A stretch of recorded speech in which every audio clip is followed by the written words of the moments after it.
Pensaba hacer un video de por qué María es la mujer que aparece en Apocalipsis 12:1. Sin embargo, antes de entrar en ese tema, debo abordar otro que está estrechamente ligado con la interpretación mariana del Apocalipsis. La Constitución dogmática Lumen Gentium enseña lo siguiente acerca de María. Pero el Padre de la Misericordia quiso que precediera a la encarnación la aceptación de la Madre predestinada, para que de esta manera, así como la mujer contribuyó a la muerte, también la mujer contribuyese a la vida. Esta enseñanza surge del antiguo paralelismo Eva-María. Para la tradición cristiana, María no tiene simplemente un papel pasivo en la redención, sino que su papel es activo e incluso es predestinado. Cuando hablamos de la persona de María en el Antiguo Testamento, seguramente puede venir a nuestra mente Isaías 7:14, aquel pasaje que habla de la Virgen que concebirá al Emanuel. Sin embargo, creo que hay un pasaje más fundamental en el Antiguo Testamento que habla acerca del papel de María en la encarnación y en la obra de Cristo, y que aparte habla del papel de María en la vida de la iglesia y qué repercusiones que tendrá para la iglesia. Este pasaje es el llamado protoevangelio que encontramos en Génesis 3:15. Enemistad pondré entre ti y la mujer, y entre tu linaje y su linaje.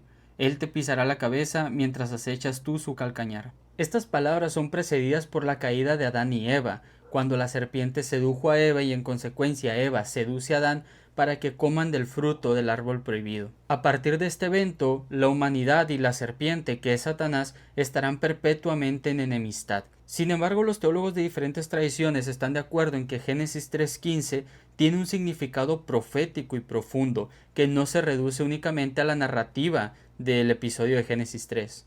Así, Génesis 3:15 es visto como una profecía mesiánica en perspectiva escatológica. Cuando los teólogos de distintas tradiciones leen este pasaje, están unánimemente de acuerdo en que el linaje se refiere a un ser individual, que es Cristo, mientras que la serpiente se refiere a Satanás.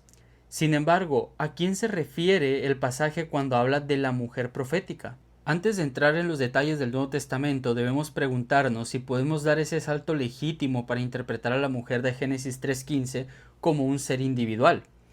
A primera vista esto parece justificado, ya que en el contexto de la academia los teólogos suelen interpretar al linaje como al Cristo, como al Mesías, y a la serpiente como a Satanás, ambos seres individuales. En el cristianismo es casi indiscutible que el linaje se refiere a Jesús, pero esto también es cierto para el judaísmo. Por ejemplo, en 1 de Enoc 62, 5 al 7, que está fechado en torno al siglo II a.C., se dice lo siguiente: se llenarán de dolor cuando vean al Hijo del Hombre sentado en el trono de su gloria, porque el linaje de la madre de los vivientes ha estado oculto desde el principio. La tradición cristiana y judía también están de acuerdo en que la serpiente es Satanás, un referente individual.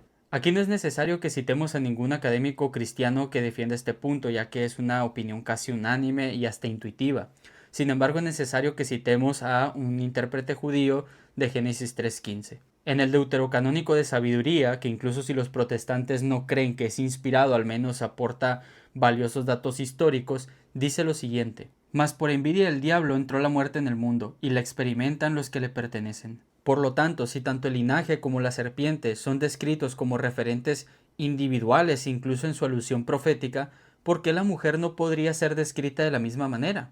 Algunos exégetas sugieren que el pasaje únicamente se refiere a Eva, no solamente en su trasfondo inmediato, sino también en su perspectiva profética. Sin embargo, hay al menos dos razones por las que esto no puede ser así. La primera razón es que en los primeros capítulos del Génesis existe una estructura binaria entre Adán y Eva. Eva siempre es mencionada en referencia a Adán, pero en Génesis 3:15 se habla explícitamente de la mujer y su descendencia o su linaje. Este linaje, por supuesto, no puede ser Adán. En consecuencia, esto sugiere que el pasaje va más allá de un trasfondo inmediato, por lo que nos invita a pensar en una realidad futura. La segunda razón tiene que ver con el contenido real de la frase. La connotación del protoevangelio tiene que ver con la reparación de la humanidad caída en el pecado. Eva acababa de pecar contra Dios y en consecuencia dañó su amistad con él. Por lo tanto, sería bastante extraño que en Génesis 3:15 Dios estuviera refiriéndose a Eva en dirección futura, cuando apenas en el versículo siguiente lanzaría unas maldiciones contra ella y contra todas las mujeres en consecuencia, hablando de los dolores de parto y la sumisión al hombre. Además, entrando un poco en el Nuevo Testamento, Eva jamás es asociada a Cristo en su obra redentora, como sí sucede con la mujer en Génesis 3:15 y su linaje. En 2 Corintios 11:3 y en 1 Timoteo 2:13 al 14, el apóstol Pablo habla acerca de la seducción de la serpiente a Eva. Y en el Deuterocanónico de Eclesiástico 25 al 24 dice que por una mujer entró el pecado al mundo. Eva entonces es asociada tanto con el pecado como con la caída y como con la serpiente, tanto en la tradición cristiana como en la tradición judía. Por lo tanto, ella no es descrita en ningún momento en referencia a la obra redentora futura, sino más bien a la obra pasada de la caída. Por lo tanto, para encontrar esta mujer profética debemos adentrarnos al Nuevo Testamento. Dado que Génesis 3:15 es una profecía que se cumplirá en el tiempo del Mesías, debemos buscar en el Nuevo Testamento, en la vida de Cristo y en su círculo más cercano, ¿quién es esta mujer descrita en Génesis 3:15? Es indudable que María fue una mujer muy cercana al ministerio de Cristo. Aunque aparece en pocas ocasiones y en unas bastante controvertidas, hay al menos 2 episodios que llaman mucho la atención de los exégetas. La primera de estas apariciones sucede en el inicio del ministerio público de Jesús en las bodas de Caná, mientras que la segunda aparición sucede básicamente al final de dicho ministerio, al pie de la cruz. Esto llama mucho la atención, ya que si María es la mujer descrita en Génesis 3:15, es bastante razonable que ella esté al principio y al final del ministerio de Cristo, ya que Génesis 3:15 describe tanto a la mujer como al linaje peleando contra la serpiente. Los dos pasajes que marcan estos extremos son Juan capítulo 2 versículo del 1 al 5 y Juan capítulo 19 del versículo 25 al 27. Vamos a leer estos pasajes para descifrar quién es la mujer protoevangélica. En Juan 2:1 al 5 leemos lo siguiente: Al tercer día se celebró una boda en Caná de Galilea, y la madre de Jesús se encontraba allí. También habían sido invitados a la boda Jesús y sus discípulos. Cuando el vino se acabó, la madre de Jesús dijo: ya no tienen vino. Mujer, ¿eso qué tiene que ver conmigo? Respondió Jesús. Todavía no ha llegado mi hora. Su madre dijo a los sirvientes: hagan lo que él les ordene. Lo que más llama la atención de los exégetas en este pasaje es cómo Jesús se dirige a su madre. Él la llama mujer, y esta descripción sería bastante inapropiada incluso en nuestra cultura moderna. Llamar a nuestra propia madre mujer y más enfrente de otras personas podría marcar una clara falta de respeto hacia ella. Sin embargo, estamos de acuerdo en que Jesús aquí no le está faltando el respeto a María, ya que eso implicaría un pecado contra el cuarto mandamiento. Cualquier exégeta, tanto católico como protestante, estaría de acuerdo con ello. Sin embargo, otros autores, a pesar de que no admiten una falta de respeto por parte de Jesús, sí dicen que la palabra mujer, en griego ginai, designa un tipo de actitud hostil hacia María, básicamente haciéndola ver como una desconocida para Cristo. J. Ramsey Michaels dice lo siguiente: si bien el término Ginai no es una falta de respeto, hace que la madre de Jesús sea una extraña, tal como la mujer samaritana fue una extraña para Jesús, y tal como María Magdalena fue una extraña mientras pensaba que él era el jardinero. Sin embargo, no está claro por el contexto histórico si es permisible o moralmente bien visto por los judíos que Jesús se refiriera de esa manera a su madre, incluso si ella estaba actuando como una extraña o como una desconocida. No hay ningún solo testimonio histórico de un judío refiriéndose a su madre de esa manera, y que sea respaldado por otros judíos. Sin embargo, tampoco es válida la interpretación extremista de otros exégetas que dicen que Jesús la llamaba de esta manera para marcar una distancia con ella y que no se olvidara que él era Dios y que ella era una subordinada. Si Jesús no veía a su madre como tal, entonces ¿cómo explicamos la consecuencia histórica en la iglesia primitiva donde designaban a María como madre de Jesús? El hecho de que los escritores de los evangelios y el libro de los Hechos se refirieran a María como verdadera madre de Cristo significa que Jesús la veía de tal manera y que al menos se refirió a ella de esa forma en algunas ocasiones. Sin embargo, ¿qué tiene de relevante este pasaje? ¿Acaso María es la mujer de Génesis 3:15 simplemente porque Jesús la llamó mujer? ¿Acaso Jesús no llamó también mujer a María Magdalena o a la samaritana? Eso significa que ellas también son figuras de la antigua Eva. La diferencia crucial es que aquí estamos hablando de la madre de Jesús. Cuando Jesús llama a María mujer, no existe ningún precedente histórico de algo parecido. Sin ninguna explicación razonable, el pasaje denotaría cierta hostilidad hacia María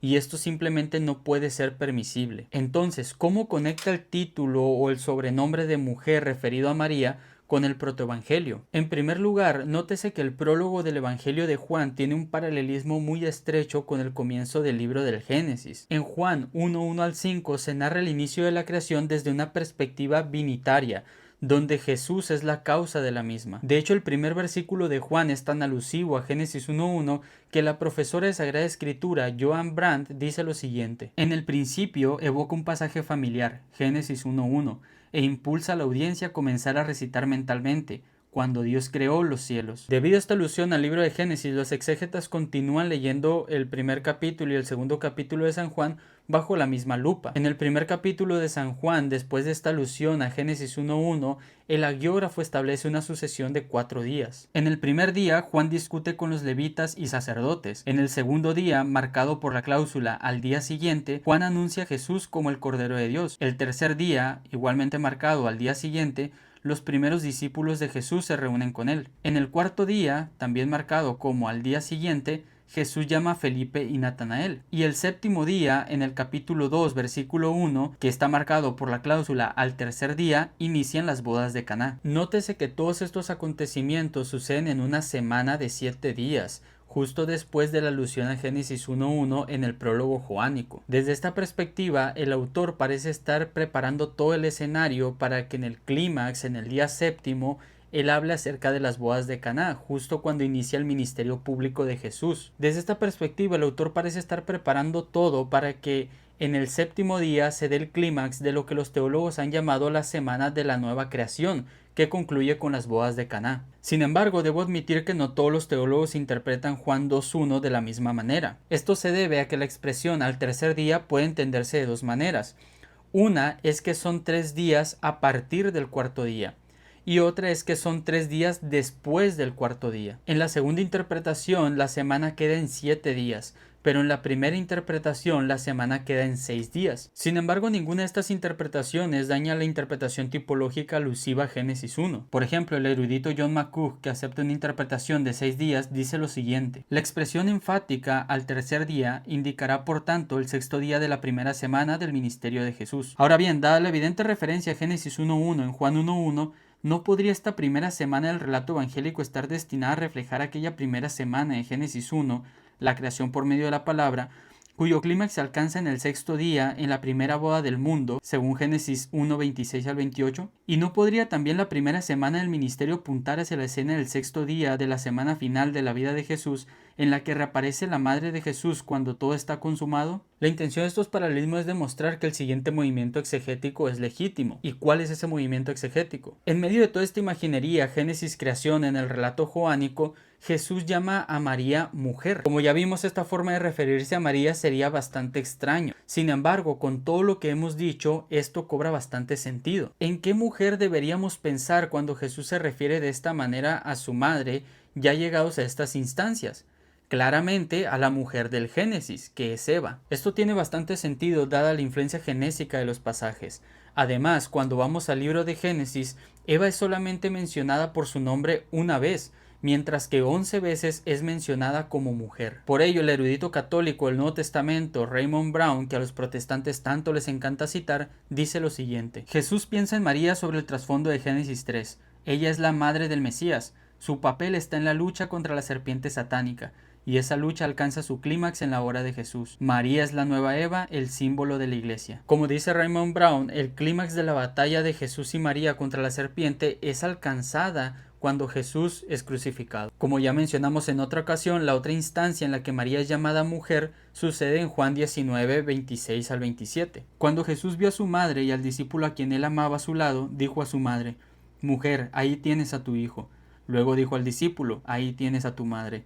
Y desde aquel momento ese discípulo la recibió en su casa. No es casualidad que Jesús llame a María mujer en estas dos ocasiones, al inicio de su ministerio público y al final de su ministerio público. Jesús mismo, a través de sus acciones, nos está invitando a ver en la mujer de la profecía de Génesis 3:15 a su propia madre, a María. En la muerte en la cruz se cumple la profecía de Génesis 3:15. Él aplastará tu cabeza y tú le morderás el calcañar. Por si no sabían, la forma más segura de matar a una serpiente es aplastándole la cabeza. Sin embargo, si tú pisas la cabeza de una serpiente, corres el riesgo de que te muerda el talón. Lo que Génesis 3:15 quiere decir es que el linaje de la mujer le causaría una herida mortal a la serpiente, pero la serpiente también le causaría una herida al linaje, simplemente que no podría destruirlo. Aunque Jesús es herido por Satanás, no es retenido por la muerte, Según Apocalipsis 1:18, Jesús tiene las llaves de la muerte y del Hades, y esto lo logra a través de su resurrección. Jesús aplasta la cabeza de Satanás con su sacrificio expiatorio,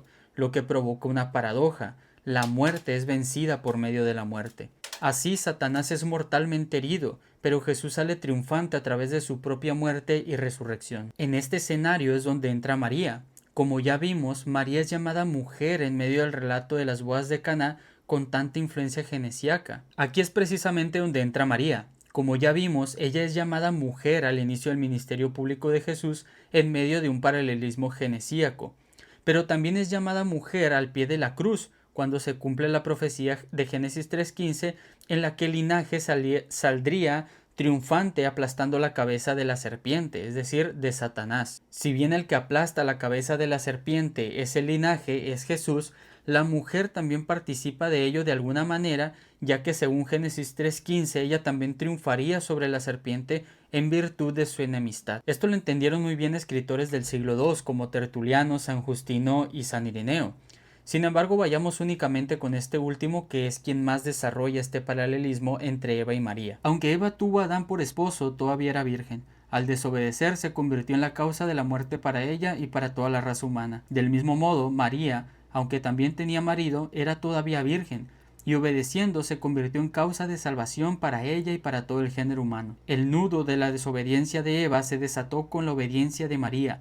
Lo que Eva ató por su incredulidad, María lo desató por su fe. En otra parte, San Ireneo es aún más extenso e insistente. Eva fue seducida por la palabra del ángel caído y transgredió la palabra de Dios, por lo que huyó de él. De la misma manera, María fue evangelizada por la palabra de un ángel y obedeció la palabra de Dios, de modo que ella lo llevó dentro de ella. Y mientras que el primero fue seducido para que desobedeciera a Dios, el segundo fue persuadido de obedecer a Dios, de modo que la Virgen María se convirtió en la abogada de la Virgen Eva. Y así como la raza humana fue condenada a muerte por causa de una virgen, así fue liberada de la muerte por una virgen, ya que la desobediencia de una virgen fue contrarrestada por la obediencia de una virgen. Entonces, si el pecado del primer hombre hecho fue enmendado por la conducta correcta del Hijo primogénito de Dios, y si la astucia de la serpiente fue superada por la sencillez de la paloma María, y si las cadenas que nos mantenían atados a muerte han sido quebrantadas, entonces los herejes son tontos, ignoran la economía de Dios y desconocen su economía para la salvación del hombre. No es necesario inmiscuirnos en detalles. Para Ireneo existe un paralelismo claro entre Eva y María, pero de hecho Ireneo utiliza un argumento que nosotros no hemos utilizado todavía. San Ireneo hace uso de dos principios: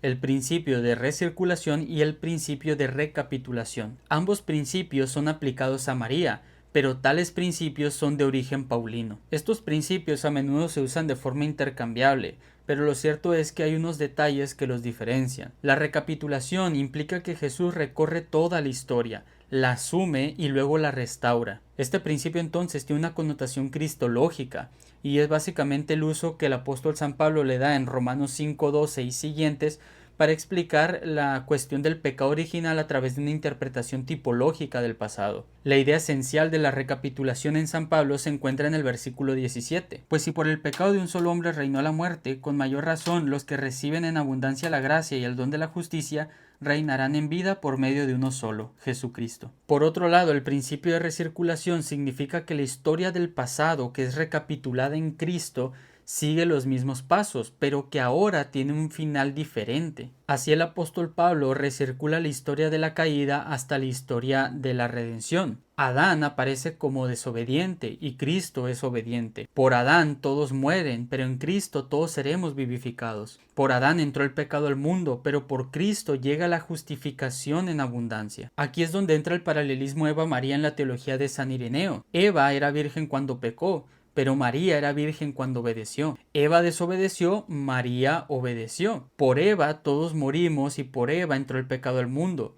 Pero María se convirtió en causa de salvación para los hombres. Por eso es que San Ireneo llama a María la abogada de Eva, porque por su obediencia desató los nudos de la desobediencia de nuestra primera madre. San Ireneo no está abusando de estos principios, más bien los está llevando a su consecuencia lógica. Si la historia de la caída se recircula como lo muestra San Pablo en Romanos 5:12 y siguientes y en 1 Corintios 15, eso quiere decir que la mujer no puede quedar de lado, ya que la obra o la historia de la caída fue una obra conjunta.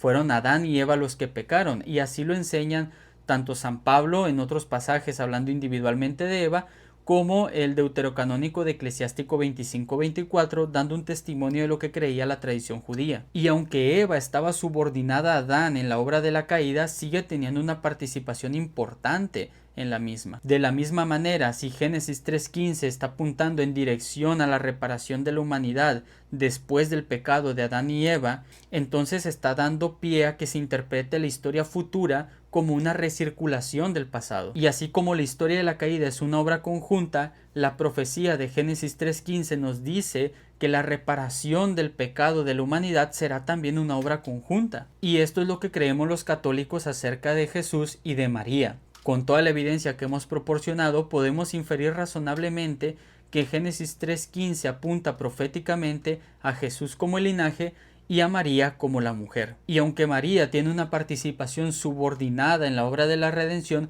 Jesús nos hace ver a través de sus acciones, y aparte los hagiógrafos inspirados por el Espíritu Santo nos transmiten que razonablemente podemos decir que María es esta mujer profética que está asociada a Cristo en la obra de la redención. En esta ocasión no abordaré objeciones, ya que lo pienso dejar para un tercer video. Esto lo pienso hacer como una serie de 3 videos acerca del paralelismo Eva-María. En un próximo video abordaré la interpretación mariana de Apocalipsis 12.1, y para ello nos serviremos del material que he proporcionado aquí. Por eso es muy importante que hagan anotaciones y que recuerden en su momento todo lo que aquí hablamos, ya que nos servirá para entender de mejor manera a qué mujer se refiere la gran señal del capítulo 12 del Apocalipsis. Sin más que decir, pues nos vemos en un próximo video.